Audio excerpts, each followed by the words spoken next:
It's National Therapy Animal Day. It's a day started on the east side by Bellevue-based pet partners. This morning we're joined by a whole bunch of our new friends, Margaret Callahan, Mary Margaret Callahan, and some happy animals and some volunteers with the organization. Thanks for being with us. Happy National Therapy Animal Day. Yeah, so tell us about therapy animals and how they benefit. Well, you've got an example of 3 fabulous therapy animals here today. We've got Tino, the cat, he's a Devon Rex, Homer, Labradoodle, and then a Belgian Tervuren named Copper. Now, these fabulous therapy animals work with their handlers going out into a variety of different facilities.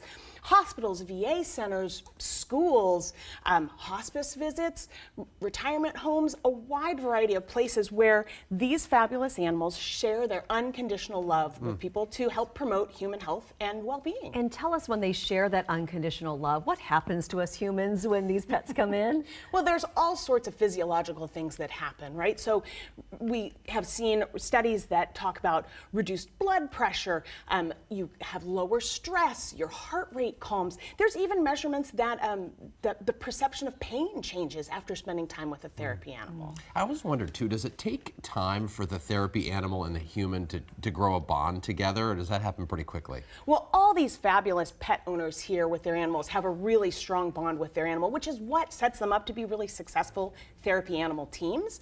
Because if these animals don't trust their handler's going to take care of them and make sure they're safe, they're going to have a hard time unconditionally loving and meeting all sorts of strangers. But these animals all sort of have a natural affinity for liking to be around people, even if they're people they've just met. That definitely has to be the #1 requirement. You have to like being around people, right? What are the other requirements for these animals in order to be certified as a therapy animal? So all of our therapy animals have a strong basis in solid obedience skills, right? They know how to sit, to stay, to come, what you would expect from most well-trained pets. Now, even Tino, the cat over here, knows that when he's traveling en route places, he stays in his stroller until he gets where he's going, and then maybe, you know, Danny will put a blanket down on the bed, and Tino loves to cuddle with people who are recovering in bed. But they also need to be able to have a strong bond with their handlers, follow instructions, and stay calm and collected, even if the situation gets a little bit changing, right? Tough. How many times have we been in a hospital where you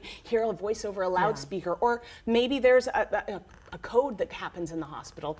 All these animals can remain calm because they trust their handlers to make sure things are safe for them. I love that. Can I confirm that they do bring down your stress level? Here I've been talking about I-5, shut down all morning long. It's my nightmare.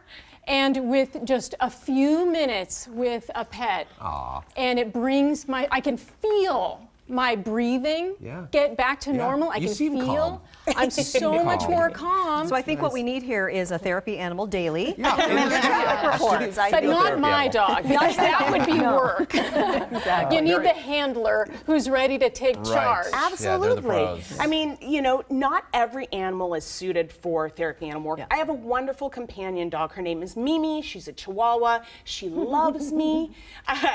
Maybe she's a fan of you too. Don't worry.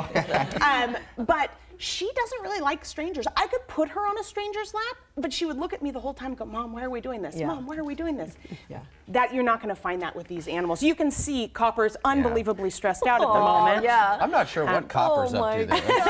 What's going on? So where can people get more information about all this? We encourage you to visit petpartners.org. You can learn about therapy animals, consider whether your animal is appropriate to be a therapy animal, and even if you don't have an animal who's suited for therapy animal work, you can become an advocate for the human-animal bond and support the work that these amazing teams do in your community. Mary Margaret Callahan, thank you so much, and thank you, volunteers. Awesome job.